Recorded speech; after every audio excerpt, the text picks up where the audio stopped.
श्री परमात्मने नमः। श्री रामचरितमानस अध्याय अरण्यकांड पेज 584 आगे। मुझे प्रगाढ़ भक्ति, वैराग्य, सत्संग और आपके चरण कमलों में अटूट प्रेम प्राप्त हो। यद्यपि आप अखंड और अनंत ब्रह्म हैं, जो अनुभव से ही जानने में आते हैं और जिनका संत जन भजन करते हैं, यद्यपि मैं आपके ऐसे रूप को जानता हूँ और उसका वर्णन भी करता हूँ, तो भी लौट लौट कर मैं सगुण ब्रह्म में आपके इस सुंदर स्वरूप में ही प्रेम मानता हूँ। आप सेवकों को सदा ही बड़ाई दिया करते हैं। इसी से हे रघुनाथ जी, आपने मुझसे पूछा है। हे प्रभु, एक परम मनोहर और पवित्र स्थान है, उसका नाम पंचवटी है। हे प्रभु, आप दंडक वन को, जहाँ पंचवटी है, पवित्र कीजिए और श्रेष्ठ मुनि गौतम जी के कठोर शाप को हर लीजिए। हे रघुकुल के स्वामी, आप सब मुनियों पर दया करके वहीं निवास कीजिए। मुनि की आज्ञा पाकर श्री रामचंद्र जी वहाँ से चल दिए और शीघ्र ही पंचवटी के निकट पहुँच गए। वहाँ गिद्धराज जटायु से भेंट हुई। उसके साथ बहुत प्रकार से प्रेम बढ़ाकर प्रभु श्री रामचंद्र जी गोदावरी जी के समीप पर्णकुटी छा कर रहने लगे।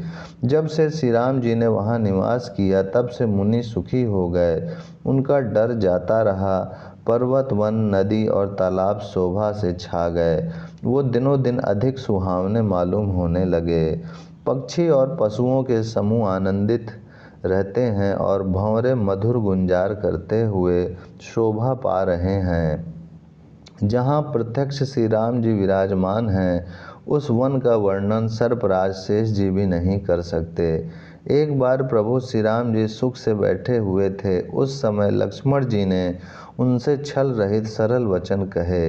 हे देवता, मनुष्य, मुनि और चराचर के स्वामी, मैं अपने प्रभु की तरह अपना स्वामी समझकर आपसे पूछता हूँ। हे देव, मुझे समझाकर वही कहिए जिससे सब छोड़कर मैं आपकी चरण रज की ही सेवा करूं। ज्ञान, वैराग और माया का वर्णन कीजिए और उस भक्ति को कहिए जिसके कारण आप दया करते हैं।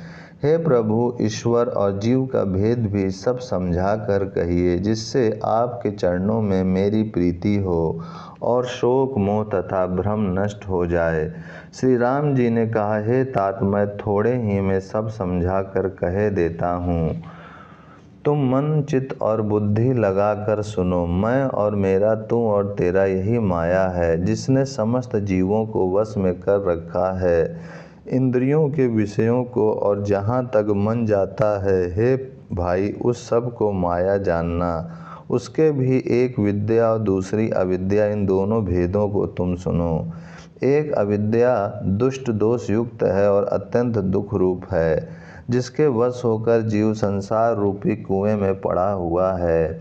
और एक विद्या जिसके वश में गुण है और जो जगत की रचना करती है, वह प्रभु से ही प्रेरित होती है। उसके अपना बल कुछ भी नहीं है। ज्ञान वह है जहाँ जिसमें मान आदि एक भी दोष नहीं है और जो सब में समान रूप से ब्रह्म को देखता है। हे तात, उसी को परम वैराग्यवान कहना चाहिए, जो सारी सिद्धियों को और तीनों गुणों को तिनके के समान त्याग चुका हो, जिसमें मान, दंभ, हिंसा, क्षमा राहित, टेढ़ापन, आचार सेवा का अभाव, अपवित्रता, अस्थिरता, मन का निग्रहित न होना, इंद्रियों के विषय में आसक्ति, अहंकार, जन्म मृत्यु, जरा व्याधि में जगत में सुख बुद्धि, स्त्री पुत्र घर आदि में आसक्ति तथा ममता, इष्ट और अनिष्ट की प्राप्ति में हर्ष शोक, भक्ति का अभाव, एकांत में मन न लगना, विषयी मनुष्यों के संग में प्रेम, यह 18 न हो, और नित्य अध्यात्म आत्मा में स्थिति तथा तत्वज्ञान के अर्थ तत्वज्ञान के द्वारा जानने योग परमात्मा का नित्य दर्शन हो, वही ज्ञान कहलाता है। देखिए गीता का अध्याय 13वां 7वां श्लोक। जो माया को, ईश्वर को और अपने स्वरूप को नहीं जानता, उसे जीव कहना चाहिए। जो कर्म अनुसार बंधन और मोक्ष देने वाला, सबसे परे और माया का प्रेरक है वह ईश्वर है। धर्म के आचरण से वैराग्य और योग से ज्ञान होता है तथा ज्ञान मोक्ष का देने वाला है, ऐसा वेदों ने वर्णन किया है। और हे भाई, जिससे मैं शीघ्र ही प्रसन्न होता हूँ वह मेरी भक्ति है जो भक्तों को सुख देने वाली है। वह भक्ति स्वतंत्र है, उसको ज्ञान विज्ञान आदि किसी दूसरे साधन का सहारा अपेक्षा नहीं है। ज्ञान और विज्ञान तो उसके अधीन है। हे तात, भक्ति अनुपम एवं सुख की मूल है और वह तभी मिलती है जब संत अनुकूल प्रसन्न होते हैं।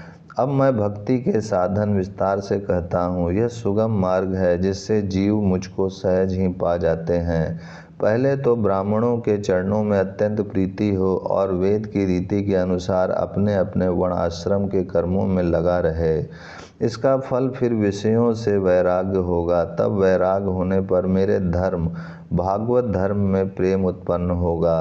तब श्रवण आदि 9 प्रकार की भक्तियाँ दृढ़ होंगी और मन में मेरी लीलाओं के प्रति अत्यंत प्रेम होगा। जिसका संतों के चरण कमलों में अत्यंत प्रेम हो, मन वचन और कर्म से भजन का दृढ़ नियम हो, और जो मुझको ही गुरु पिता माता भाई पति और देवता सब कुछ जाने और सेवा में दृढ़ हो। मेरा गुण गाते समय जिसका शरीर पुलकित हो जाए, वाणी गदगद हो जाए और नेत्रों से प्रेम अश्रुओं का जल बहने लगे और काम मद और दंभ आदि जिसमें ना हो, हे भाई, मैं सदा उसके वश में रहता हूँ। जिनको कर्म वचन और मन से मेरी ही गति है और जो निष्काम भाव से मेरा भजन करते हैं, उनके हृदय कमल में मैं सदा विश्राम किया करता हूँ। इस भक्ति योग को सुनकर लक्ष्मण जी ने अत्यंत सुख पाया और उन्होंने प्रभु श्री रामचंद्र जी के चरणों में सिर नवाया। इस प्रकार वैराग ज्ञान गुण और नीति कहते हुए कुछ दिन बीत गए। ओम शांति शांति शांति। ओम श्री परमात्मने नमः। श्री रामचरित्र मानस अध्याय अरण्यकांड पेज 588 आगे। शूर्पणखा नामक रावण की एक बहन थी जो नागिन के समान भयानक और दुष्ट हृदय की थी। वह एक बार पंचवटी में गई और दोनों राजकुमारों को देखकर विकल काम से पीड़ित हो गई। काकभुसुंडी जी कहते हैं, हे गरुण जी, शूर्पणखा जैसी राक्षसी धर्म ज्ञान शून्य कामंद स्त्री मनोहर पुरुष को देखकर चाहे वह भाई पिता पुत्र ही हो विकल हो जाती है और मन को नहीं रोक सकती। जैसे सूर्यकांत मणि सूर्य को देखकर द्रवित हो जाती है, ज्वाला से पिघल जाती है। वह सुंदर रूप धरकर प्रभु के पास जाकर और बहुत मुस्कुराकर वचन बोली, ना तो तुम्हारे समान कोई पुरुष है, ना मेरे समान स्त्री। विधाता ने यह संयोग जोड़ा बहुत विचार कर रचा है। मेरे योग्य पुरुष वर जगत भर में नहीं है। मैंने तीनों लोकों को खोज देखा, इसी से मैं अब तक कुमारी अविवाहित रही। अब तुमको देखकर कुछ मन माना चित ठहरा है। सीता जी की ओर देखकर प्रभु श्री रामचंद्र जी ने यह बात कही कि मेरा छोटा भाई कुमार है। तब वह लक्ष्मण जी के पास गई। लक्ष्मण जी उसे शत्रु की बहन समझकर और प्रभु की ओर देखकर कोमल वाणी से बोले, हे सुंदरी सुन, मैं तो उनका दास हूँ, मैं पराधीन हूँ, अतः तुम्हें सुविधा सुख ना होगा। प्रभु समर्थ हैं, कौशलपुर के राजा हैं, वे जो कुछ करें उन्हें सब फबता है। सेवक सुख चाहे, भिखारी सम्मान चाहे, व्यसनी जिसे जुएं शराब आदि का व्यसन हो, धन और व्यभिचारी शुभ गति चाहे, लोभी यश चाहे और अभिमानी चारों फल अर्थ का धर्म काम मोक्ष चाहे, तो ये सब प्राणी आकाश को दुह कर दूध लेना चाहते हैं, अर्थात असंभव बात को संभव करना चाहते हैं। वह लौटकर फिर श्री राम जी के पास आई। प्रभु ने फिर उसे लक्ष्मण जी के पास भेज दिया। लक्ष्मण जी ने कहा, तुम्हें वही बरेगा जो लज्जा को तृण तोड़कर अर्थात प्रतिज्ञा करके त्याग देगा, अर्थात जो निपट निर्लज होगा। तब वह खिसखिसाई हुई क्रुद्ध होकर श्री राम जी के पास गई और उसने अपना भयंकर रूप प्रकट किया। सीता जी को भयभीत देकर श्री रघुनाथ जी ने लक्ष्मण जी को इशारा देकर कहा। लक्ष्मण जी ने बड़ी फुर्ती से उसको बिना नाक कान की कर दिया।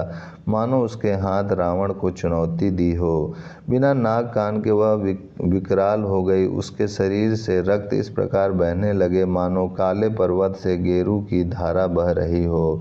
वह विलाप करती हुई खरदूषण के पास गई और बोली, हे भाई, तुम्हारे पौरुष वीरता को धिक्कार है, तुम्हारे बल को धिक्कार है। उन्होंने पूछा तो शूर्पणखा ने सब समझाकर कहा। सब सुनकर राक्षसों ने सेना तैयार की। राक्षस समूह झुंड के झुंड दौड़े मानो पंखधारी काजल के पर्वतों का झुंड हो।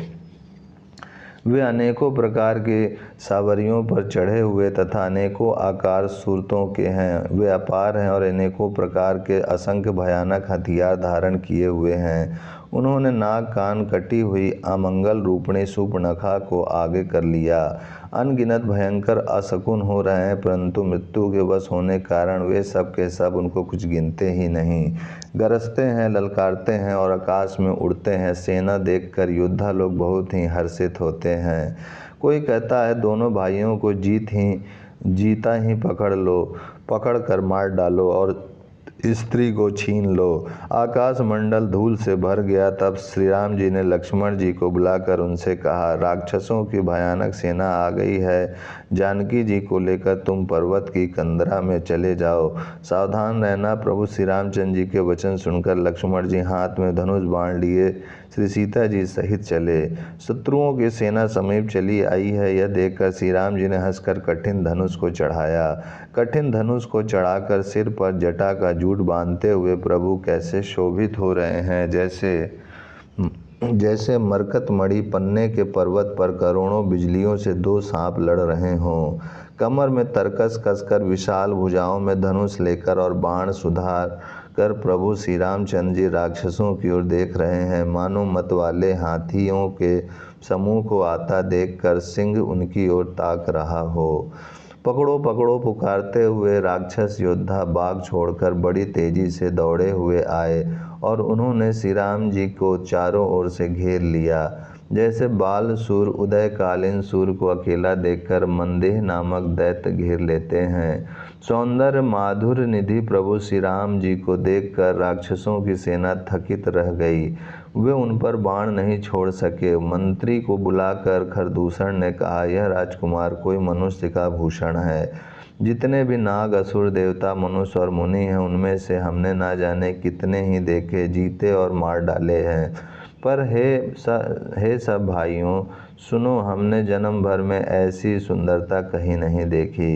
यद्यपि इन्होंने हमारी बहन को कुरूप कर दिया, तथापि यह अनुपम पुरुष वध करने योग्य नहीं है। छिपाई हुई अपनी स्त्री हमें तुरंत दे दो और दोनों भाई जीते जी घर लौट जाओ। मेरा यह कथन तुम लोग उसे सुनाओ और उसका वचन उत्तर सुनकर शीघ्र आओ। दूतों ने जाकर यह संदेश श्री राम जी से कहा। उसे सुनते ही श्री रामचंद्र जी मुस्कुराकर बोले, हम क्षत्रिय हैं, वन में शिकार करते हैं और तुम्हारे सरीखे दुष्ट पशुओं को तो ढूंढते ही फिरते हैं। हम बलवान शत्रु को देखकर नहीं डरते। लड़ने को आवे तो एक बार तो हम काल से भी लड़ सकते हैं।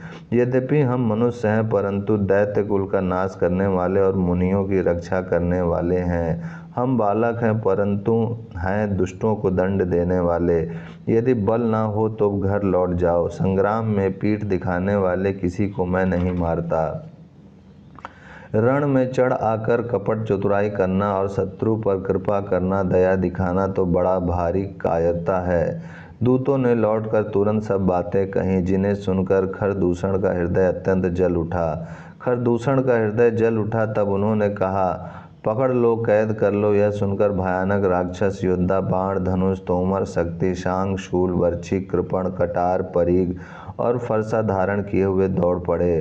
प्रभु श्री राम जी ने पहले धनुष का बड़ा कठोर, घोर और भयानक टंकार किया, जिससे सुनकर राक्षस बहरे और व्याकुल हो गए। उस समय उन्हें कुछ भी होश ना रहा। फिर वे शत्रु को बलवान जानकर सावधान होकर दौड़े और श्री रामचंद्र जी के ऊपर बहुत प्रकार के अस्त्र शस्त्र बरसाने लगे। श्री रघुवीर जी ने उनके हथियारों को तिल के समान टुकड़े टुकड़े करके काट डाला। फिर धनुष को कान तक तान कर अपने तीर छोड़े। तब भयानक बाण ऐसे चले मानो फुफकारते हुए बहुत से सर्प जा रहे हैं। श्री रामचंद्र जी संग्राम में क्रुद्ध हुए और अत्यंत तीक्ष्ण बाण चले। अत्यंत तीक्ष्ण बाणों को देखकर राक्षस वीर पीठ दिखाकर भाग चले।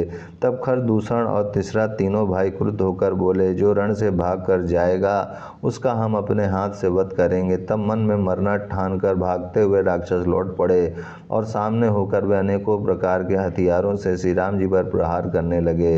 शत्रु को अत्यंत कुपित जानकर प्रभु ने धनुष पर बाण चढ़ाकर बहुत से बाण छोड़े, जिनसे भयानक राक्षस कटने लगे। उनकी छाती, सिर, भुजा, हाथ और पैर जहां तहां पृथ्वी पर गिरने लगा। बाण लगते हुए हाथी की तरह चिंघाड़ते हैं, उनके पहाड़ के समान धड़ कट कट कर गिर रहे हैं। योद्धाओं के शरीर कटकर सैकड़ों टुकड़े हो जाते हैं, वे फिर माया करके उठ खड़े होते हैं। आकाश में बहुत सी भुजाएं और सिर उड़ रहे हैं तथा बिना सिर के धड़ दौड़ रहे हैं। चील या क्रॉंच, कौवे आदि पक्षी और सियार कठोर और भयंकर कटकट शब्द कर रहे हैं। सियार कटकटाते हैं, भूत प्रेत और पिशाच खोपड़ियाँ बटोर रहे हैं अथवा खप्पर भर रहे हैं। वीर बैताल खोपड़ियों पर ताल दे रहे हैं और योगनियाँ नाच रही हैं। श्री रघुवीर के प्रचंड बाण योद्धाओं के वक्ष स्थल, भुजा और सिरों के टुकड़े टुकड़े कर डालते हैं। उनके धड़ जहाँ तहाँ गिर पड़ते हैं, फिर उठते और लड़ते हैं और पकड़ो पकड़ो का भयंकर शब्द करते हैं। अतड़ियों के एक छोर को पकड़कर गिद्ध उड़ते हैं और उन्हीं का दूसरा छोर हाथ से पकड़कर पिशाच दौड़ते हैं। ऐसा मालूम होता है मानो संग्राम रूपी नगर के निवासी बहुत से बालक पतंग उड़ा रहे हों। अनेकों योद्धा मारे और पछाड़े गए, बहुत से जिनके हृदय विदीर्ण हो गए हैं पड़े कहरा रहे हैं। अपनी सेना को व्याकुल देखकर त्रिशिरा और खरदूषण आदि योद्धा श्री राम जी की ओर मुड़े। ओम शांति शांति शांति। ओम श्री परमात्मने नमः। श्री रामचरितमानस अरण्यकांड पेज 594 आगे। अनगिनत राक्षस क्रोध करके बाण, शक्ति, तोमर, फरसा, शूल और कृपाण एक ही बार में श्री रघुवीर पर छोड़ने लगे। प्रभु ने पल भर में शत्रुओं के बाणों को काट कर ललकार कर उन पर अपने बाण छोड़े। सब राक्षस सेनापतियों के हृदय में 10-10 बाण मारे। योद्धा पृथ्वी पर गिर पड़ते हैं, फिर उठकर भिड़ते हैं, मरते नहीं, बहुत प्रकार की अतिशय माया रचते हैं। देवता यह देखकर डरते हैं कि प्रेत राक्षस 14,000 हैं और अयोध्या नाथ श्री राम जी अकेले हैं। देवता और मुनियों को भयभीत देखकर माया के स्वामी प्रभु ने एक बड़ा कौतुक किया, जिससे शत्रुओं की सेना एक दूसरे को राम रूप देखने लगी और आपस में ही युद्ध करके लड़ मरी। सब यही राम है, इससे मारो, इस प्रकार राम राम कहकर शरीर छोड़ते हैं और निर्वाण मोक्ष पद पाते हैं। कृपा निधान श्री राम जी ने यह उपाय करके क्षण भर में शत्रुओं को मार डाला। देवता हर्षित होकर फूल बरसाते हैं, आकाश में नगाड़े बज रहे हैं। फिर वे सब स्तुति कर करके अनेकों विमानों पर सुशोभित हुए चले गए। जब श्री रघुनाथ जी ने युद्ध में शत्रुओं को जीत लिया तथा देवता, मनुष्य और मुनि सबके भय नष्ट हो गए, तब लक्ष्मण जी सीता जी को ले आए। चरणों में पड़ते हुए उनको प्रभु ने प्रसन्नता पूर्वक उठाकर हृदय से लगा लिया। सीता जी श्री राम जी के श्याम और कोमल शरीर को परम प्रेम के साथ देख रही हैं, नेत्र अगाते नहीं हैं। इस प्रकार पंचवटी में बसकर श्री रघुनाथ जी देवताओं और मुनियों को सुख देने वाले चरित्र करने लगे। खरदूषण का विध्वंस देखकर शूर्पणखा ने जाकर रावण को भड़काया। वो बड़ा क्रोध करके वचन बोली, तूने देश और खजाने की सुधि ही भुला दी। शराब पी लेता है और दिन रात पड़ा सोता रहता है। तुझे खबर नहीं है कि शत्रु तेरे सिर पर खड़ा है। नीति के बिना राज्य और धर्म के बिना धन प्राप्त करने से, भगवान को समर्पण किए बिना उत्तम कर्म करने से और विवेक उत्पन्न किए बिना विद्या पढ़ने से परिणाम में श्रम ही हाथ लगता है। विषयों के संग से सन्यासी, बुरी सलाह से राजा और मान से ज्ञान, मदिरा पान से लज्जा, नम्रता के बिना नम्रता न होने से प्रीति और मद अहंकार से गुणवान शीघ्र ही नष्ट हो जाते हैं। इस प्रकार नीति मैंने सुनी है। शत्रु, रोग, अग्नि, पाप, स्वामी और सर्प को छोटा करके नहीं समझना चाहिए। ऐसा कहकर शूर्पणखा अनेक प्रकार के विलाप करके रोने लगी। रावण की सभा के बीच वह व्याकुल होकर पड़ी हुई बहुत प्रकार से रो रो कर कह रही है कि अरे तेरे जीते जी मेरी क्या ऐसी दशा होनी चाहिए। शूर्पणखा के वचन सुनते ही सभासद अकुला उठे। उन्होंने शूर्पणखा की बाँह पकड़कर उसे उठाया और समझाया। लंकापति रावण ने कहा, अपनी बात तो बता, किसने तेरे नाक कान काट लिए। वह बोली, अयोध्या के राजा दशरथ के पुत्र जो पुरुषों में सिंह के समान है, वन में शिकार खेलने आए हैं। मुझे उनकी करनी ऐसी समझ पड़ी है कि वे पृथ्वी को राक्षसों से रहित कर देंगे, जिनकी भुजाओं का बल पाकर हे दशमुख मुनि लोग वन में निर्भय होकर विचरने लगे हैं। वे देखने में तो बालक हैं, पर है काल के समान। वे परम धीर, श्रेष्ठ धनुर्धर और अनेकों गुणों से युक्त हैं। दोनों भाइयों का बल और प्रताप अतुलनीय है। वे दुष्टों के वध करने में लगे हैं और देवता तथा मुनियों को सुख देने वाले हैं। वे शोभा के धाम हैं। राम ऐसा उनका नाम है। उनके साथ एक तरुणी सुंदरी स्त्री है। विधाता ने उस स्त्री को ऐसी रूप की राशि बनाया है कि 100 करोड़ रति कामदेव की स्त्री उस पर निछावर है। उन्हीं के छोटे भाई ने मेरे नाक कान काट डाले। मैं तेरी बहन हूँ, यह सुनकर वे मेरी हंसी करने लगे। मेरी पुकार सुनकर खरदूषण सहायता करने आया, पर उन्होंने क्षण भर में सारी सेना को मार डाला। खरदूषण और तीसरा का वध सुनकर रावण के सारे अंग जल उठे। उसने शूर्पणखा को समझाकर बहुत प्रकार से अपने बल का बखान किया, किंतु मन में वह अत्यंत चिंतावश होकर अपने महल में गया। उसे रात भर नींद नहीं पड़ी। वह मन ही मन विचार करने लगा, देवता, मनुष्य, असुर, नाग और पक्षियों में ऐसा कोई नहीं है जो मेरे सेवकों को भी पा सके। खरदूषण तो मेरे ही समान बलवान थे, उन्हें भगवान के सिवा और कौन मार सकता है। देवताओं को आनंद देने वाले और पृथ्वी का भार हरण करने वाले भगवान ने ही यदि अवतार लिया है, तो मैं जाकर उनसे हठपूर्वक वैर करूंगा और प्रभु के बाण के आघात से प्राण छोड़कर भवसागर से तर जाऊंगा। इस तामस शरीर से भजन तो होगा नहीं, अतएव मन, वचन और कर्म से यही दृढ़ निश्चय है। और यदि वे मनुष्य रूप कोई राजकुमार होंगे तो उन दोनों को रण में जीतकर उनकी स्त्री को हर लूंगा। यूँ विचार कर रावण रथ पर चढ़कर अकेला ही वहां चला जहां समुद्र के तट पर मारीच रहता था। शिव जी कहते हैं कि हे पार्वती, यहाँ श्री रामचंद्र जी ने जैसी युक्ति रची वह सुंदर कथा सुनो। लक्ष्मण जी जब कंद मूल फल लेने के लिए वन में गए, तब अकेले में कृपा और सुख के समूह श्री रामचंद्र जी हंसकर जानकी जी से बोले, हे प्रिय, हे सुंदर पातिव्रत धर्म का पालन करने वाली सुशीले, सुनो, मैं अब कुछ मनोहर मनुष्य लीला करूंगा। इसलिए जब तक मैं राक्षसों का नाश करूं तब तक तुम अग्नि में निवास करो। श्री राम जी ने ज्यों हुई सब समझा कर कहा, त्यों ही श्री सीता जी प्रभु के चरणों को हृदय में धरकर अग्नि में समा गईं। सीता जी ने अपनी ही छाया मूर्ति वहां रख दी, जो उनके जैसी ही शील स्वभाव और रूप वाली तथा वैसे ही विनम्र थी। भगवान ने जो कुछ लीला रची, इस रहस्य को लक्ष्मण जी ने भी नहीं जाना। स्वार्थ परायण और नीच रावण वहां गया जहां मारीच था और उसको सिर नवाया। नीच का झुकना नम्रता भी अत्यंत दुखदायी होता है, जैसे अंकुश, धनुष, सांप और बिल्ली का झुकना। हे भवानी, दुष्ट की मीठी वाणी भी उसी प्रकार भय देने वाली होती है जैसे बिना ऋतु के फूल।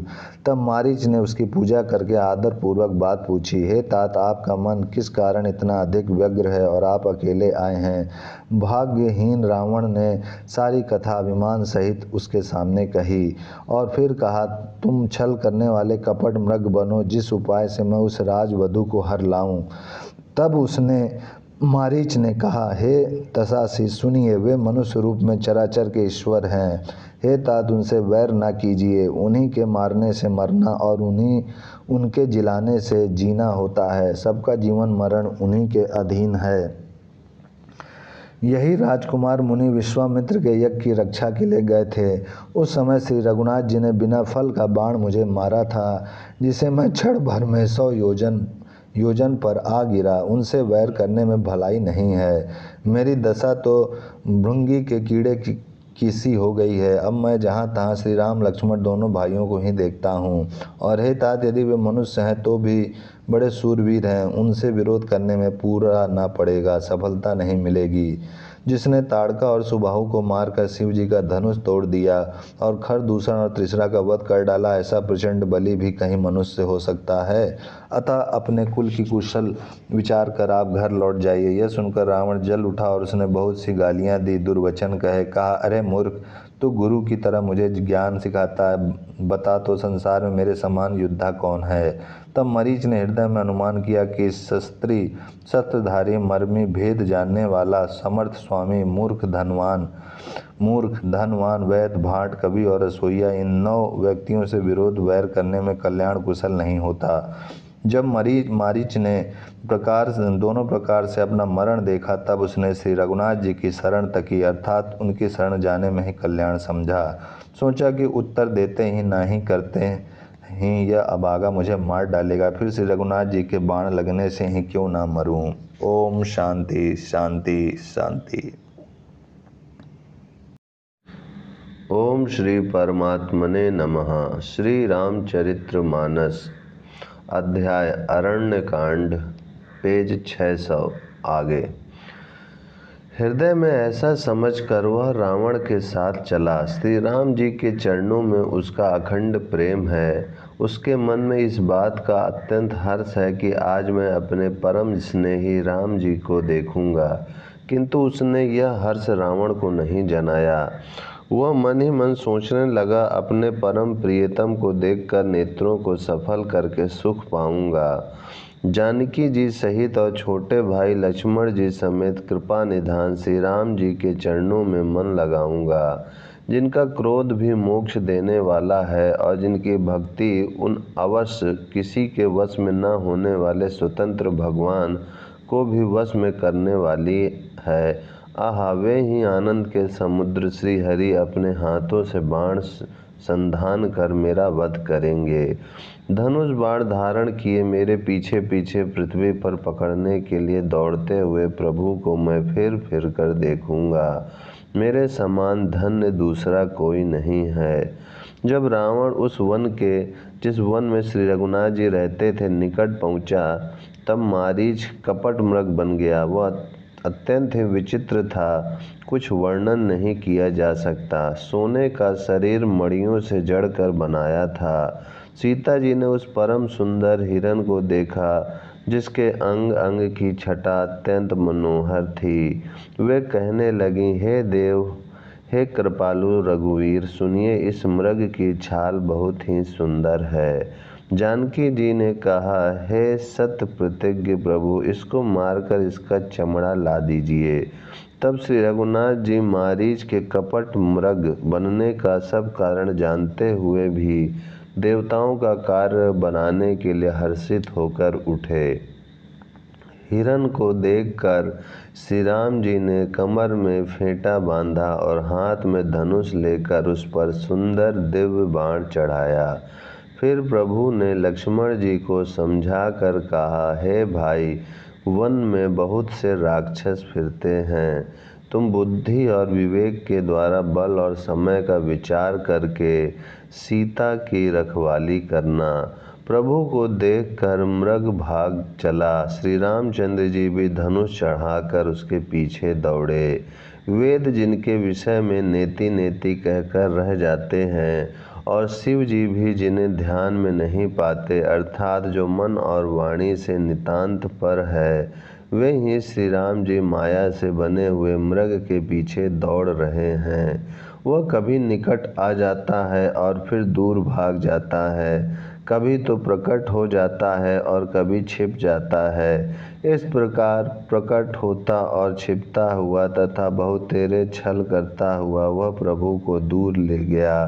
तब श्री रामचंद्र जी ने तक कर निशाना साध कर कठोर बाण मारा, जिसके लगते ही वह घोर शब्द करके पृथ्वी पर गिर पड़ा। पहले लक्ष्मण जी का नाम लेकर उसने पीछे मन में श्री राम जी का स्मरण किया। प्राण त्याग करते समय उसने अपना राक्षसी शरीर प्रकट किया और प्रेम सहित श्री राम जी का स्मरण किया।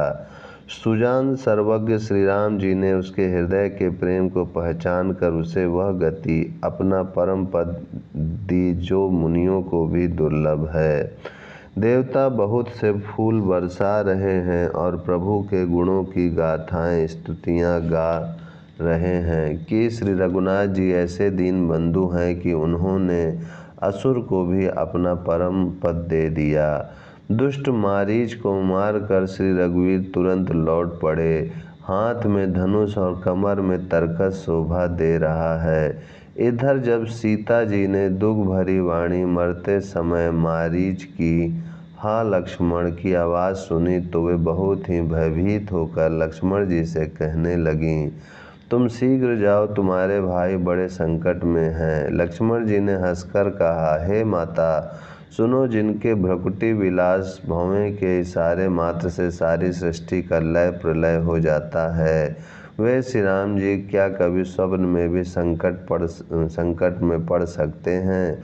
इस पर जब सीता जी कुछ मर्म वचन, हृदय में चुभने वाले वचन कहने लगीं, तब भगवान की प्रेरणा से लक्ष्मण जी का मन भी चंचल हो उठा। वे श्री सीता जी को वन और दिशाओं के देवताओं को सौंप कर वहाँ चले जहाँ रावण रूपी चंद्रमा के लिए राहु रूप श्री राम जी थे। रावण सूना मौका देखकर यति सन्यासी के वेश में श्री सीता जी के समीप आया, जिसके डर से देवता और दैत्य तक इतना डरते हैं कि रात को नींद नहीं आती और दिन में भरपेट अन्न नहीं खाते। वही 10 सिर वाला रावण कुत्ते की तरह इधर उधर ताकता हुआ बड़ी हाई चोरी के लिए चला। काकभुसुंडी जी कहते हैं, हे गरुण जी, इस प्रकार कुमार्ग पर पैर रखते ही शरीर में तेज तथा बुद्धि एवं बल का लेश भी नहीं रह जाता। रावण ने अनेकों प्रकार की सुहावनी कथाएं रचकर सीता जी को राजनीति, भय और प्रेम दिखलाया। सीता जी ने कहा, हे यति गोसाई, सुनो, तुमने तो दुष्ट की तरह वचन कहे। तब रावण ने अपना असली रूप दिखलाया और जब नाम सुनाया तब तो सीता जी भयभीत हो गईं। उन्होंने गहरा धीरज धरकर कहा, अरे दुष्ट, खड़ा तो रहे, प्रभु आ गए। जैसे सिंह की स्त्री को तुच्छ खरगोश चाहे, वैसे ही अरे राक्षस राज, तू मेरी चाह करके काल के वश हुआ है। ये वचन सुनते ही रावण को क्रोध आ गया, परंतु मन में उसने सीता जी के चरणों की वंदना करके सुख माना। फिर क्रोध में भरकर रावण ने सीता जी को रथ में बैठा लिया और वह बड़ी उतावली के साथ आकाश मार्ग से चला, किंतु डर के मारे उससे रथ हाँका नहीं जाता था। सीता जी विलाप कर रही थी, हाँ जगत के अद्वितीय वीर श्री रघुनाथ जी, आपने किस अपराध से मुझ पर दया भुला दी। हे दुखों के हरने वाले, हे शरणागत को सुख देने वाले, हाँ रघुकुल रूपी कमल के सूर्य, हाँ लक्ष्मण, तुम्हारा दोष नहीं है, मैंने क्रोध किया, उसका फल पाया। श्री जानकी जी बहुत प्रकार से विलाप कर रही हैं, हाँ ये प्रभु की कृपा तो बहुत है, परंतु वे स्नेही प्रभु बहुत दूर रह गए हैं। प्रभु को मेरी यह विपत्ति कौन सुनावे, यज्ञ के अन्न को गदहा खाना चाहता है। सीता जी का भारी विलाप सुनकर जड़ चेतन सभी जीव दुखी हो गए। ओम शांति शांति शांति। ओम श्री परमात्मने नमः। श्री रामचरित्र मानस अध्याय अरण्यकांड, पेज 603 आगे। गृधराज जटायु ने सीता जी की दुख भरी वाणी सुनकर पहचान लिया कि ये रघुकुल तिलक श्री राम जी की पत्नी हैं। उसने देखा कि नीच राक्षस इनको बुरी तरह लिए जा रहा है, जैसे कपिला गाय मलेच्छ के पाले पड़ गई हो। वह बोला, हे सीते पुत्री, भय मत कर, मैं इस राक्षस का नाश करूँगा। यह कहकर वह पक्षी क्रोध में भरकर कैसे दौड़ा, जैसे पर्वत की ओर वज्र छूटता हो। उसने ललकार कर कहा, रे रे दुष्ट, खड़ा क्यों नहीं होता, निडर होकर चल दिया, मुझे तूने नहीं जाना। उसको यमराज के समान आता हुआ देखकर रावण घूमकर मन में अनुमान करने लगा, यह या तो मैनाक पर्वत है या पक्षियों का स्वामी गरुण। पर वह गरुण तो अपने स्वामी विष्णु सहित मेरे बल को जानता है। कुछ पास आने पर रावण ने उससे पहचान लिया और बोला, यह तो बूढ़ा जटायु है, यह मेरे हाथ रूपी तीर्थ में शरीर छोड़ेगा।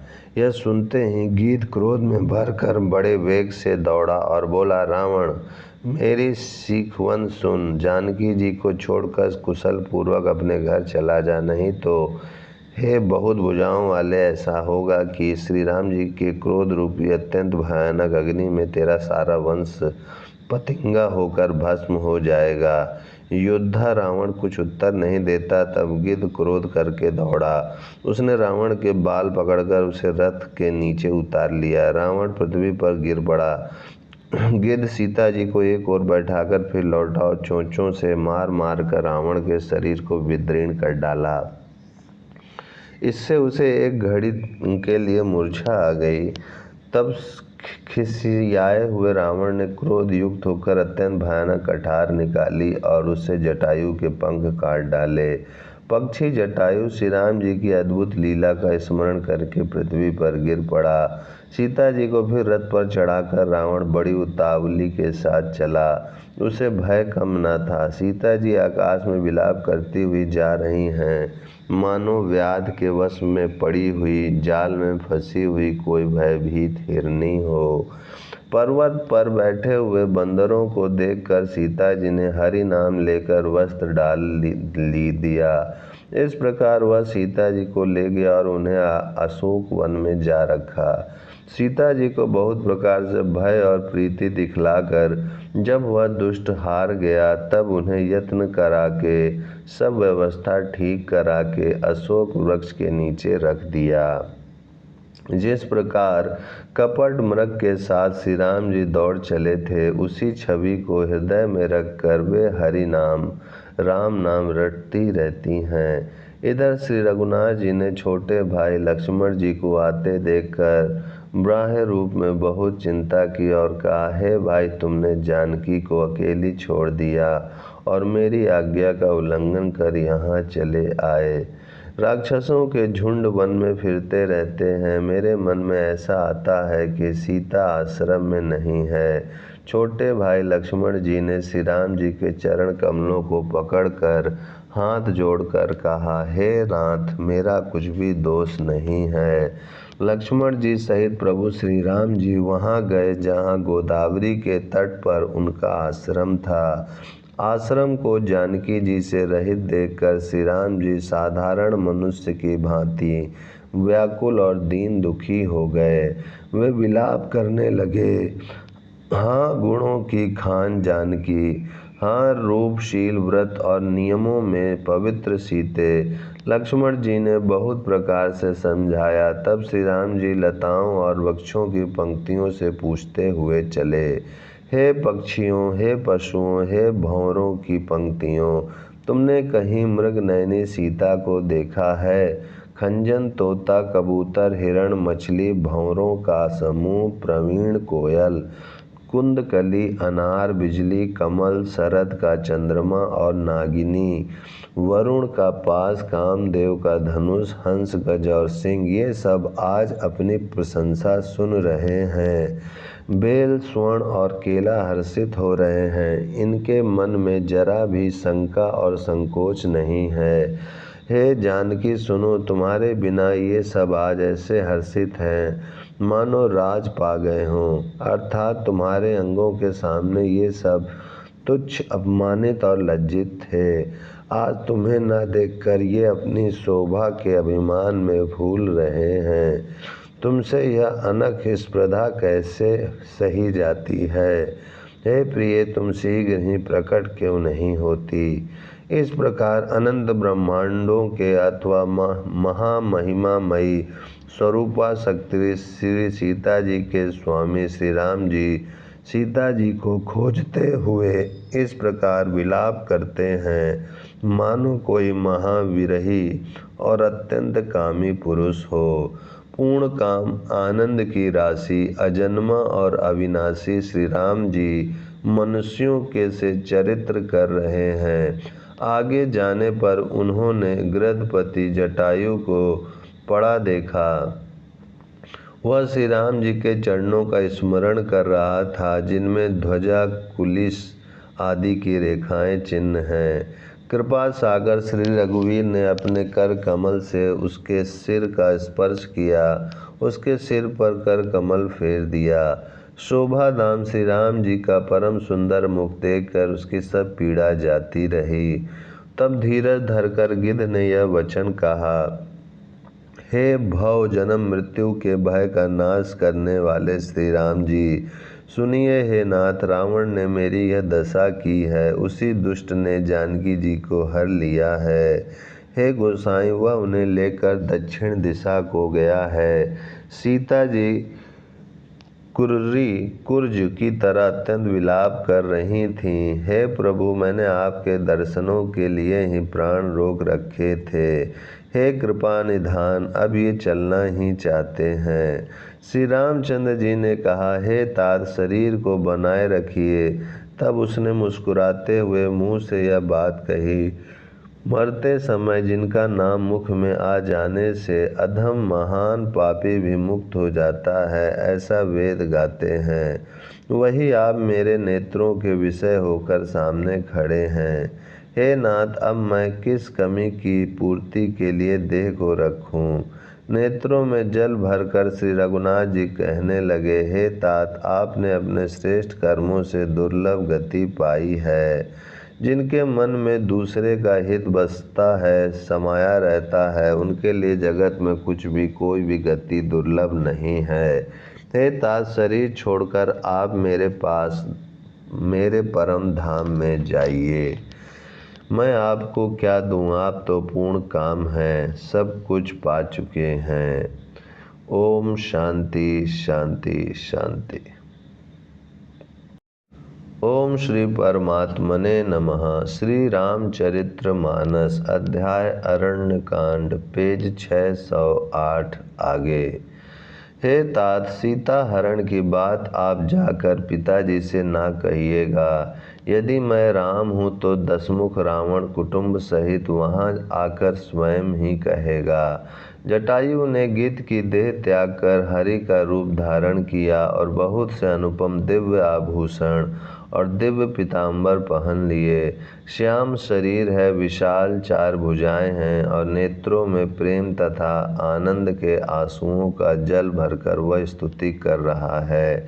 हे राम जी, आपकी जय हो। आपका रूप अनुपम है।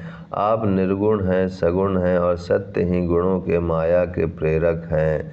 10 सिर वाले रावण की प्रचंड भुजाओं को खंड खंड करने के लिए प्रचंड बाण धारण करने वाले, पृथ्वी को सुशोभित करने वाले, जल युक्त मेघ के समान श्याम शरीर वाले, कमल के समान मुख और लाल कमल के समान विशाल नेत्रों वाले, विशाल भुजाओं वाले और भव भय से छुड़ाने वाले कृपालु श्री राम जी को मैं नित्य नमस्कार करता हूँ। आप अपरिमित बल वाले हैं, अनादि अजन्मा अव्यक्त निराकार, एक अगोचर अलक्ष्य गोविंद, वेद वाक्यों द्वारा जानने योग, इंद्रियों से अतीत, जन्म मरण सुख दुख हर्ष शोक आदि द्वंद्वों को हरने वाले, विज्ञान की घन मूर्ति और पृथ्वी के आधार हैं तथा जो संत राम मंत्र को जपते हैं उन अनंत सेवकों के मन को आनंद देने वाले हैं। उन निष्काम जनों के प्रेमी अथवा उन्हें प्रिय तथा काम आदि दुष्ट वृत्तियों के दल का दलन करने वाले श्री राम जी को मैं नित्य नमस्कार करता हूँ। जिनको श्रुतियाँ निरंजन माया से परे ब्रह्म व्यापक निर्विकार और जन्म रहित कहकर गान करती हैं, मुनि जिन्हें ध्यान ज्ञान वैराग और योग आदि अनेक साधन करके पाते हैं, वे ही करुणा कंद शोभा के समूह स्वयं श्री भगवान प्रकट होकर जड़ चेतन समस्त जगत को मोहित कर रहे हैं। मेरे हृदय कमल के भ्रमर रूप उनके अंग अंग में बहुत से कामदेवों की छवि शोभा पा रही है, जो अगम और सुगम है, निर्मल स्वभाव है, विषम और सम है और सदा शीतल शांत है। मन और इंद्रियों को सदा वश में करते हुए योगी बहुत साधन करने पर जिन्हें देख पाते हैं, वे तीनों लोकों के स्वामी रमा निवास श्री राम जी निरंतर अपने दासों के वश में रहते हैं। वे ही मेरे हृदय में निवास करें, जिनकी पवित्र कीर्ति आवागमन को मिटाने वाली है। अखंड भक्ति का वर मांगकर गृधराज जटायु श्री हरि के परम धाम को चला गया। श्री रामचंद्र जी ने उसकी दाह कर्म आदि सारी क्रियाएं यथा योग अपने हाथों से की। श्री रघुनाथ जी अत्यंत कोमल चित्त वाले, दीन दयालु और बिना ही कारण कृपालु हैं। गिद्ध पक्षियों में भी अधम पक्षी और मांसाहारी था, उसको भी वह दुर्लभ गति दी जिसे योगी जन मांगते रहते हैं। शिव जी कहते हैं, हे पार्वती सुनो, वे लोग अभागे हैं जो भगवान को छोड़कर विषयों से अनुराग करते हैं। फिर दोनों भाई सीता जी को खोजते हुए आगे चले हुए वन की सघनता देखते जाते हैं। वह सघन वन लताओं और वृक्षों से भरा है, उसमें बहुत से पक्षी, मृग, हाथी और सिंह रहते हैं। श्री राम जी ने रास्ते में आते हुए कबंध राक्षस को मार डाला। उसने अपनी शाप की सारी बात कही। वह बोला, दुर्वासा जी ने मुझे शाप दिया था, अब प्रभु के चरणों को देखने से वह पाप मिट गया। श्री राम जी ने कहा, हे गंधर्व सुनो, मैं तुम्हें कहता हूँ, ब्राह्मण कुल से द्रोह करने वाला मुझे नहीं सुहाता। मन, वचन और कर्म से कपट छोड़कर जो भूदेव ब्राह्मणों की सेवा करता है, मुझ समेत ब्रह्मा शिव आदि सब देवता उसके वश में हो जाते हैं। शाप देता हुआ, मारता हुआ और कठोर वचन कहता हुआ भी ब्राह्मण पूजनीय है, ऐसा संत कहते हैं। शील और गुण से हीन भी ब्राह्मण पूजनीय है, और गुण गणों से युक्त और ज्ञान में निपुण भी शूद्र पूजनीय नहीं है। श्री राम जी ने अपना धर्म भागवत धर्म कहकर उसे समझाया। अपने चरणों में प्रेम देखकर वह उनके मन को भाया। तदंतर श्री रघुनाथ जी के चरण कमलों में सिर नवाकर वह अपनी गति गंधर्व का स्वरूप पाकर आकाश में चला गया। उदार श्री राम जी उसे गति देकर सबरी जी के आश्रम में पधारे। सबरी जी ने श्री रामचंद्र जी को घर में आए देखा। तब मुनि मतंग जी के वचनों को याद करके उनका मन प्रसन्न हो गया। कमल सदृश नेत्र और विशाल भुजा वाले, सिर पर जटाओं का मुकुट और हृदय पर वनमाला धारण किए हुए सुंदर सांवले और गोरे दोनों भाइयों के चरणों में सबरी जी लिपट पड़ी। वे प्रेम में मग्न हो गई, मुख से वचन नहीं निकलता, बार बार चरण कमलों में सिर नवा रही हैं। फिर उन्होंने जल लेकर आदर पूर्वक दोनों भाइयों के चरण धोए और फिर उन्हें सुंदर आसनों पर बैठाया। उन्होंने अत्यंत रसीले और स्वादिष्ट कंद मूल और फल लाकर श्री राम जी को दिए। प्रभु ने बार बार प्रशंसा करके उन्हें प्रेम सहित खाया। फिर वे हाथ जोड़कर आगे खड़ी हो गईं। प्रभु को देखकर उनका प्रेम अत्यंत बढ़ गया। उन्होंने कहा, मैं किस प्रकार आपकी स्तुति करूं?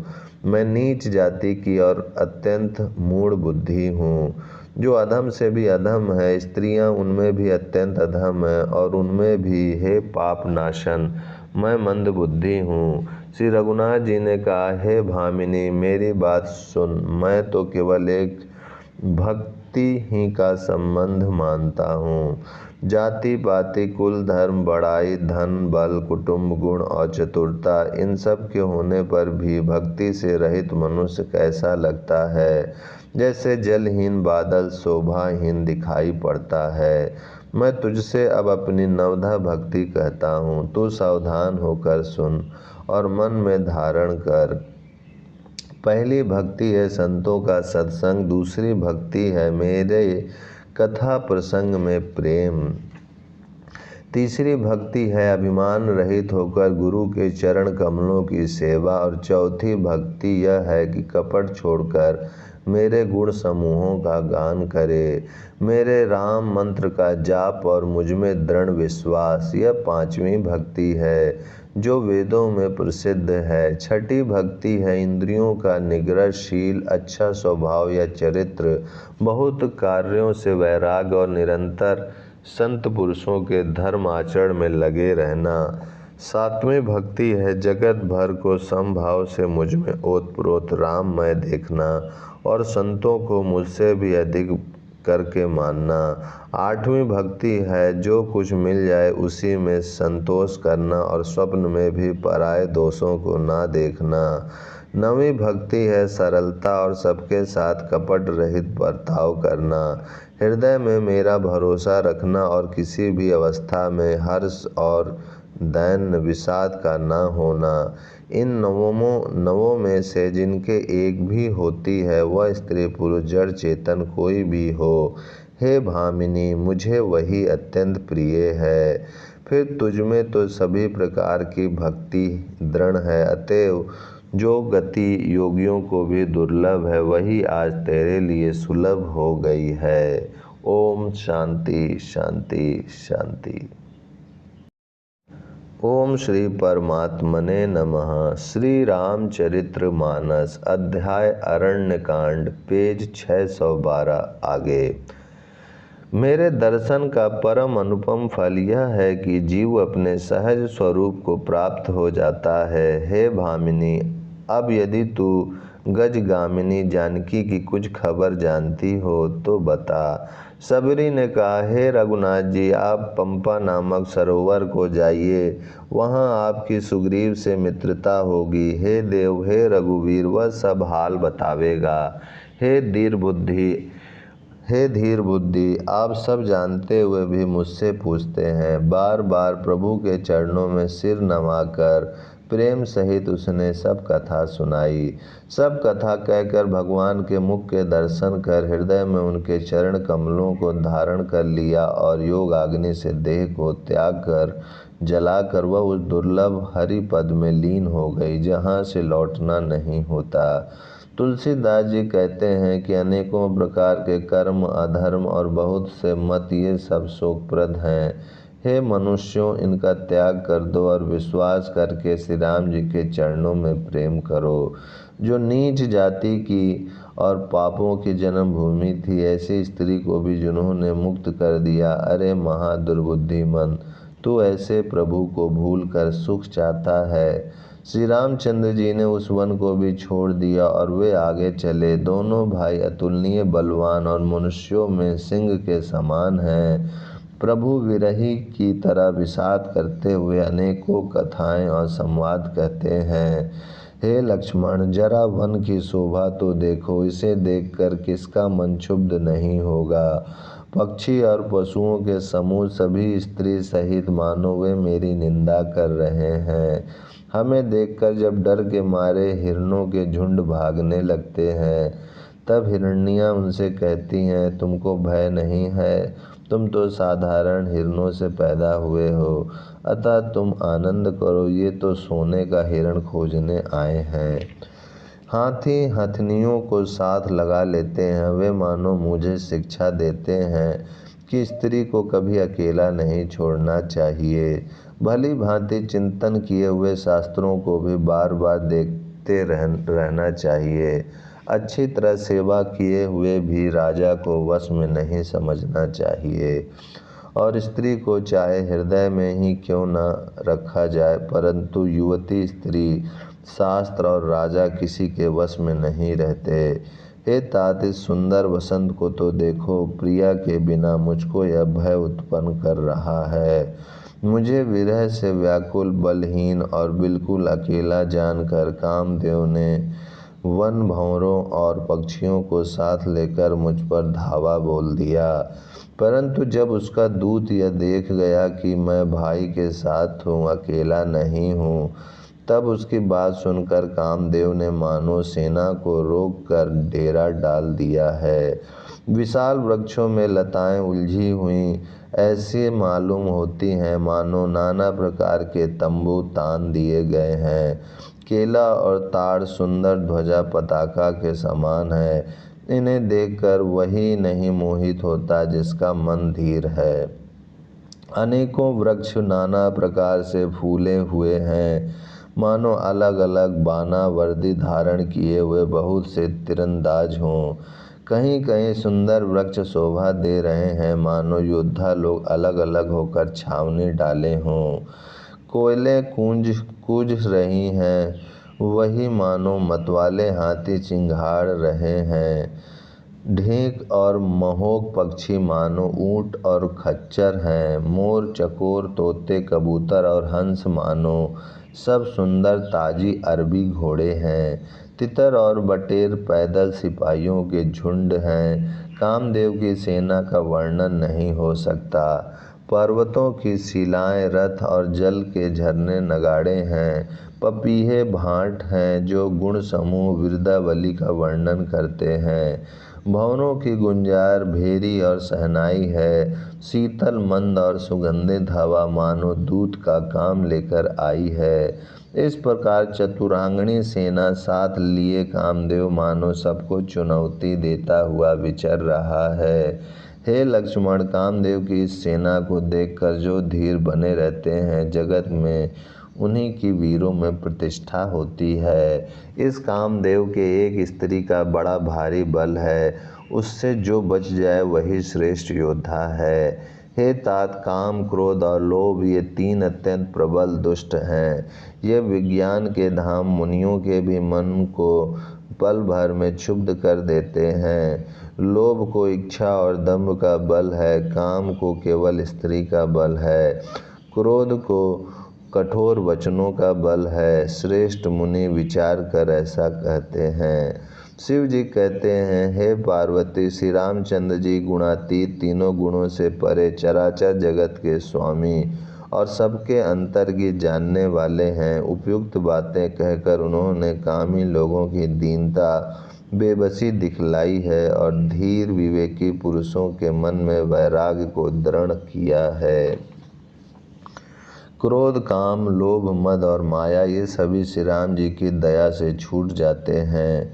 वह नटराज भगवान जिस पर प्रसन्न होता है, वह मनुष्य इंद्रिय जाल माया में नहीं भूलता। हे उमा, मैं तुम्हें अपना अनुभव कहता हूँ। हरि का भजन ही सत्य है। यह सारा जगत तो स्वप्न की भांति झूठा है।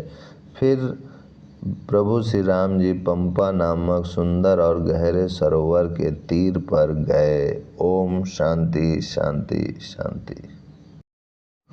ओम श्री परमात्मने नमः। श्री रामचरित्र मानस, अध्याय अरण्यकांड, पेज 616 आगे। उसका जल संतों के हृदय जैसा निर्मल है। मन को हरने वाले सुंदर 4 घाट बंधे हुए हैं। भांति भांति के पशु जहाँ तहाँ जल पी रहे हैं। मानो उदार दानी पुरुषों के घर याचकों की भीड़ लगी हो। घनी पुरइनों कमल के पत्तों की आड़ में जल का जल्दी पता नहीं मिलता। जैसे माया से ढके रहने के कारण निर्गुण ब्रह्म नहीं दिखता। उस सरोवर के अत्यंत अथाह जल में सब मछलियाँ सदा एक रस एक समान सुखी रहती हैं। जैसे धर्मशील पुरुषों के सब दिन सुखपूर्वक बीतते हैं। उसमें रंग बिरंगे कमल खिले हुए हैं। बहुत से भंवरे मधुर स्वर से गुंजार कर रहे हैं। जल के मुर्गे और राजहंस बोल रहे हैं, मानो प्रभु को देखकर उनकी प्रशंसा कर रहे हों। चक्रवाक, बगुले आदि पक्षियों का समुदाय देखते ही बनता है, उनका वर्णन नहीं किया जा सकता। सुंदर पक्षियों की बोली बड़ी सुहावनी लगती है, मानो रास्ते में जाते हुए पथिक को बुलाए लेती हो। उस झील पंपा सरोवर के समीप मुनियों ने आश्रम बना रखे हैं। उसके चारों ओर वन के सुंदर वृक्ष हैं। चंपा, मौल, सिरी, कदम, तमाल, पाटल, कटहल, ढाक और आम आदि बहुत प्रकार के वृक्ष नए नए पत्तों और सुगंधित पुष्पों से युक्त हैं, जिन पर भंवरों की समूह गुंजार कर रहे हैं। स्वभाव से ही शीतल, मंद, सुगंधित एवं मन को हरने वाली हवा सदा बहती रहती है। कोयलें कुहू कुहू का शब्द कर रही हैं। उनकी रसीली बोली सुनकर मुनियों का भी ध्यान टूट जाता है। फलों के बोझ से झुककर सारे वृक्ष पृथ्वी के पास आ लगे हैं। जैसे परोपकारी पुरुष बड़ी संपत्ति पाकर विनय से झुक जाते हैं। श्री राम जी ने अत्यंत सुंदर तालाब देखकर स्नान किया और परम सुख पाया। एक सुंदर उत्तम वृक्ष की छाया देखकर श्री रघुनाथ जी छोटे भाई लक्ष्मण जी सहित बैठ गए। फिर वहाँ सब देवता और मुनि आए और स्तुति करके अपने अपने धाम को चले गए। कृपालु श्री राम जी परम प्रसन्न बैठे हुए छोटे भाई लक्ष्मण जी से रसीली कथाएं कह रहे हैं। भगवान को विरह युक्त देखकर नारद जी के मन में विशेष रूप से सोच हुआ। उन्होंने विचार किया कि मेरे ही शाप को स्वीकार करके श्री राम जी नाना प्रकार के दुखों का भार सह रहे हैं, दुख उठा रहे हैं। ऐसे भक्त वत्सल प्रभु को जाकर देखूं, फिर ऐसा अवसर ना बन आवेगा। यह विचार कर नारद जी हाथ में वीणा लिए हुए वहाँ गए जहाँ प्रभु सुखपूर्वक बैठे हुए थे। वे कोमल वाणी से प्रेम के साथ बहुत प्रकार से बखान कर रामचरित का गान करते हुए चले आ रहे थे। दंडवत करते देखकर श्री रामचंद्र जी ने नारद जी को उठा लिया और बहुत देर तक हृदय से लगाए रखा। फिर स्वागत कुशल पूछकर पास बैठा लिया। लक्ष्मण जी ने आदर के साथ उनके चरण धोए। बहुत प्रकार से विनती करके और प्रभु को मन में प्रसन्न जानकर तब नारद जी कमल के समान हाथों को जोड़कर वचन बोले। हे स्वभाव से ही उदार श्री रघुनाथ जी, सुनिए, आप सुंदर अगम और सुगम वर के देने वाले हैं। हे स्वामी, मैं एक वर मांगता हूँ, वह मुझे दीजिए। यद्यपि आप अंतर्यामी होने के नाते सब जानते ही हैं। श्री राम जी ने कहा, हे मुनि, तुम मेरा स्वभाव जानते ही हो। क्या मैं अपने भक्तों से कभी कुछ छिपाव करता हूँ? मुझे ऐसी कौन सी वस्तु प्रिय लगती है जिसे हे मुनिश्रेष्ठ तुम नहीं मांग सकते। मुझे भक्त के लिए कुछ भी अदेय नहीं है, ऐसा विश्वास भूल कर भी मत छोड़ो। तब नारद जी ने हर्षित होकर बोला, मैं ऐसा वर मांगता हूँ, यह धृष्टता करता हूँ। यद्यपि प्रभु के अनेकों नाम हैं और वेद कहते हैं कि वे सब एक से एक बढ़कर हैं, तो भी हे नाथ, राम नाम सब नामों से बढ़कर हो और पाप रूपी पक्षियों के समूह के लिए यह वधिक के समान हो। आपकी भक्ति पूर्णिमा की रात्रि है, उसमें राम नाम यही पूर्ण चंद्रमा होकर और अन्य सब नाम तारागण होकर भक्तों के हृदय रूपी निर्मल आकाश में निवास करे। कृपा सागर श्री रघुनाथ जी ने मुनि से एवं अस्तु ऐसा ही हो कहा। तब नारद जी ने मन में अत्यंत हर्षित होकर प्रभु के चरणों में मस्तक नवाया। श्री रघुनाथ जी को अत्यंत प्रसन्न जानकर नारद जी फिर कोमल वाणी बोले, हे राम जी, हे रघुनाथ जी, सुनिए, जब आपने अपनी माया को प्रेरित करके मुझे मोहित किया था तब मैं विवाह करना चाहता था। हे प्रभु, आपने मुझे किस कारण विवाह नहीं करने दिया? प्रभु बोले, हे मुनि सुनो, मैं तुम्हें हर्ष के साथ कहता हूँ कि जो समस्त आशा भरोसा छोड़कर केवल मुझको ही भजते हैं, मैं सदा उनकी वैसे ही रखवाली करता हूँ जैसे माता बालक की रक्षा करती है। छोटा बच्चा जब दौड़कर आग और सांप को पकड़ने जाता है तो वहाँ माता उसे अपने हाथों अलग करके बचा लेती है।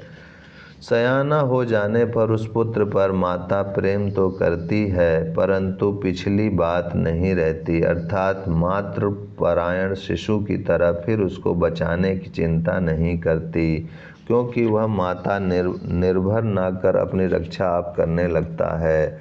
ज्ञानी मेरे प्रौढ़ सयाने पुत्र के समान हैं और तुम्हारे जैसा अपने बल का मान ना करने वाला सेवक मेरे शिशु पुत्र के समान है। मेरे सेवक को केवल मेरा ही बल रहता है और उसे ज्ञानी को अपना बल होता है, पर काम क्रोध रूपी शत्रु तो दोनों के लिए हैं। भक्त के शत्रु को मारने की जिम्मेवारी मुझ पर रहती है, क्योंकि वह मेरे परायण होकर मेरा ही बल मानता है, परंतु अपने बल को मानने वाले ज्ञानी के शत्रुओं का नाश करने की जिम्मेवारी मुझ पर नहीं है। ऐसा विचार कर पंडित जन बुद्धिमान लोग मुझको ही भजते हैं। वे ज्ञान प्राप्त होने पर भी भक्ति को नहीं छोड़ते। काम क्रोध लोभ और मद आदि मोह अज्ञान की प्रबल सेना है। इनमें माया रूपणी माया की साक्षात मूर्ति स्त्री तो अत्यंत दारुण दुख देने वाली है। हे मुनि सुनो, पुराण वेद और संत कहते हैं कि मोह रूपी वन को विकसित करने के लिए स्त्री वसंत ऋतु के समान है। जब तब नियम रूपी संपूर्ण जल के स्थानों को स्त्री ग्रीष्म रूप होकर सर्वथा सोख लेती है। काम, क्रोध, मद और मत्सर, डाह आदि मेढक हैं। इनको वर्षा ऋतु होकर हर्ष प्रदान करने वाली एकमात्र यही स्त्री है। बुरी वासनाएं कुमुदों के समूह हैं, उनको सदैव सुख देने वाली यह शरद ऋतु है। समस्त धर्म कमलों के झुंड हैं, यह नीच विषय जन सुख देने वाली स्त्री हिम ऋतु होकर उन्हें जला डालती है। फिर ममता रूपी जवास का समूह वन स्त्री रूपी शिशिर ऋतु को पाकर हरा भरा हो जाता है। पाप रूपी उल्लुओं के समूह के लिए यह स्त्री सुख देने वाली घोर अंधकारमयी रात्रि है। बुद्धि, बल, शील और सत्य ये सब मछलियाँ हैं और उनको फंसाकर नष्ट करने के लिए स्त्री बंसी के समान है। चतुर पुरुष ऐसा कहते हैं। युवती स्त्री अवगुणों की मूल पीड़ा देने वाली और सब दुखों की खान है। इसलिए हे मुनि, मैंने जी में ऐसा जानकर तुमको विवाह करने से रोका था। श्री रघुनाथ जी के सुंदर वचन सुनकर मुनि का शरीर पुलकित हो गया और नेत्र प्रेम अश्रुओं के जल से भर आए। वे मन ही मन कहने लगे, कहो तो किस प्रभु की ऐसी रीति है जिसका सेवक पर इतना ममत्व और प्रेम हो। जो मनुष्य भ्रम को त्याग कर ऐसे प्रभु को नहीं भजते, वे ज्ञान के कंगाल, दुर्बुद्धि और अभागे हैं। फिर नारद मुनि आदर सहित बोले, हे विज्ञान विशारद श्री राम जी सुनिए। हे रघुवीर, हे भव भय जन्म मरण के भय का नाश करने वाले मेरे नाथ, अब कृपा कर संतों के लक्षण कहिए। श्री राम जी ने कहा, हे मुनि सुनो, मैं संतों के लक्षण गुणों को कहता हूँ जिनके कारण मैं उनके वश में रहता हूँ। वे संत काम, क्रोध, लोभ, मोह, मद और मत्सर छह विकारों दोषों को जीते हुए पाप रहित, कामना रहित, निश्चल, स्थिर बुद्धि, अकिंचन, सर्व त्यागी, बाहर भीतर से पवित्र, सुख के धाम, असीम ज्ञानवान, इच्छा रहित, मिताहारी, सत्यनिष्ठ, कवि, विद्वान, योगी, सावधान, दूसरों को मान देने वाले, अभिमान रहित, धैर्यवान, धर्म के ज्ञान और आचरण में अत्यंत निपुण, गुणों के घर, संसार के दुखों से रहित और संदेहों से सर्वथा छूटे हुए होते हैं। मेरे चरण कमलों को छोड़कर उनको न देह ही प्रिय होती है न घर ही। कानों से अपने गुण सुनने में सकुचाते हैं, दूसरों के गुण सुनने से विशेष हर्षित होते हैं।